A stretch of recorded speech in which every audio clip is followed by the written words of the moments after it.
मनुष्य सदा से स्वयं से भागता रहा है। वो बाहर भागता है, धन की ओर, लोगों की ओर, संबंधों की ओर, मंदिरों की ओर, लेकिन कभी भीतर नहीं झांकता। और जब कोई भीतर झांकता है तो वही पहला प्रश्न जन्म लेता है, मैं कौन हूं? यही प्रश्न सारी साधना का आरंभ है। जो इस प्रश्न को ईमानदारी से पूछता है वो धीरे धीरे भीतर के मौन में उतरने लगता है।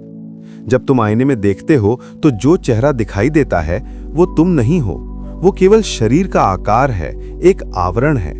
ये शरीर जन्म लेता है, बढ़ता है, बूढ़ा होता है और अंततः मिट्टी में लौट जाता है। अगर तुम शरीर हो तो फिर जब शरीर सोता है तुम कहां चले जाते हो? जब शरीर मरता है तो तुम्हारी चेतना क्यों नहीं रहती? जो देख रहा था, जो महसूस कर रहा था, क्या वो भी मिट जाता है? नहीं, कुछ है जो साक्षी है, जो देखता है, जो अनुभव करता है, वही तुम्हारा सत्य है।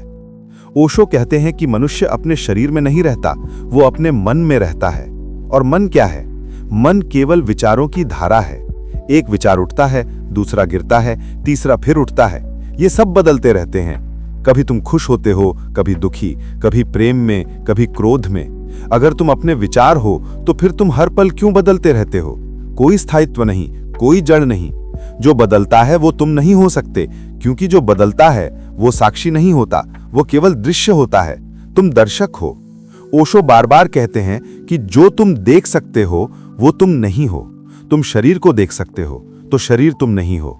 तुम अपने मन को देख सकते हो, विचारों की भीड़ आती जाती रहती है तो मन भी तुम नहीं हो। तब क्या शेष रह गया? वो देखने वाला, वो मौन साक्षी जो न कभी बदलता है, न कभी जन्म लेता है, न मरता है। वही आत्मा है, वही तुम हो। ध्यान का अर्थ है अपने को देखने की कला सीखना। जब तुम ध्यान में बैठते हो तो पहली बार तुम अपने शरीर से परे होने लगते हो। शरीर में पीड़ा है लेकिन तुम उसे देखते हो, इसका मतलब तुम शरीर नहीं हो।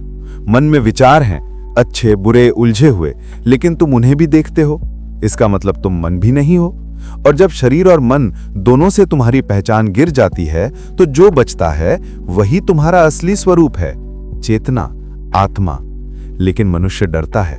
आत्मा को देखना आसान नहीं है, क्योंकि वहां मैं का अस्तित्व समाप्त हो जाता है। वहां केवल मौन है, केवल शून्यता। और ये शून्यता हमें डराती है, क्योंकि हमने हमेशा कुछ होने में सुख ढूंढा है। लेकिन ओशो कहते हैं कि जो शून्य को स्वीकार करता है वही पूर्ण हो जाता है। आत्मा का अनुभव एक विशाल शून्यता का अनुभव है, पर उसी शून्यता में सब कुछ है। वही जीवन है, वही प्रेम है, वही करुणा है। जब कोई कहता है कि मैं आत्मा हूं तो वो अभी भी अहंकार में है, क्योंकि आत्मा को जाना नहीं जा सकता, केवल अनुभव किया जा सकता है। शब्दों में वो नहीं समाती। जब अनुभव होता है तो मैं शब्द अपने आप मिट जाता है। वहां केवल उपस्थिति होती है, साक्षित्व होता है। जैसे समंदर की लहर खुद को अलग मानती है, लेकिन जब समझती है कि वो समंदर से अलग नहीं, तभी शांति आती है। ओशो कहते हैं कि सत्य को पाने की यात्रा किसी और जगह नहीं है, वो तुम्हारे भीतर है। तुम्हें कहीं जाना नहीं है, किसी गुरु के पास नहीं, किसी मंदिर या आश्रम में नहीं, बस भीतर उतरना है, अपने भीतर की परतों को खोलना है। शरीर केवल पहला द्वार है, मन दूसरा और आत्मा तीसरा। जब तुम इन दोनों आवरणों से पार जाते हो तब तुम्हें अपनी सच्ची ज्योति का दर्शन होता है। उस क्षण तुम न पुरुष रहते हो, न स्त्री, न हिंदू, न मुसलमान, न अमीर, न गरीब। तुम केवल चेतना बन जाते हो, शुद्ध, निर्मल, अनंत। और तब जीवन बदल जाता है। अब तुम दुख में भी शांत रहते हो, क्योंकि तुम जानते हो कि दुख केवल मन का खेल है। सुख आता है, जाता है, दुख आता है, जाता है, लेकिन जो देख रहा है वो हमेशा एक समान रहता है।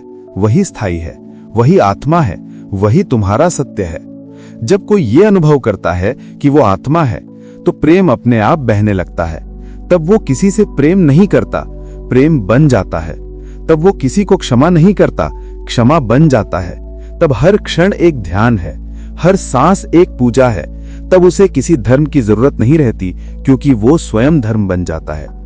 ओशो कहते हैं कि जीवन का सार ये नहीं कि तुम क्या करते हो, बल्कि ये कि तुम कौन हो। अगर तुमने ये जान लिया तो बाकी सब अपने आप ठीक हो जाएगा।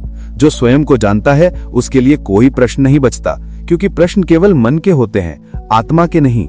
आत्मा मौन है और उसी मौन में सत्य का प्रस्फुटन होता है। इसलिए जब भी समय मिले अपने भीतर उतर जाओ। 5 मिनट भी काफी हैं। आंखें बंद करो, श्वास को महसूस करो और देखो कौन देख रहा है। जो देख रहा है वही तुम हो। उसे न नाम दिया जा सकता है न रूप। वही शुद्ध अस्तित्व है, वही ईश्वर है। और जब तुम उसे पहचान लेते हो तब सब भेद मिट जाते हैं। तब न मृत्यु रहती है न जीवन, केवल एक शाश्वत प्रवाह, केवल उपस्थिति। मनुष्य का जन्म केवल एक उद्देश्य से हुआ है, स्वयं को जानने के लिए। बाकी सब द्वितीय है। धन, यश, संबंध, ये सब खेल हैं।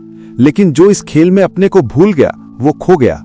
जो भीतर मुड़ा, जिसने पूछा मैं कौन हूं, वही मुक्त हुआ, वही बुद्ध हुआ, वही ओशो हुआ और वही तुम भी हो सकते हो।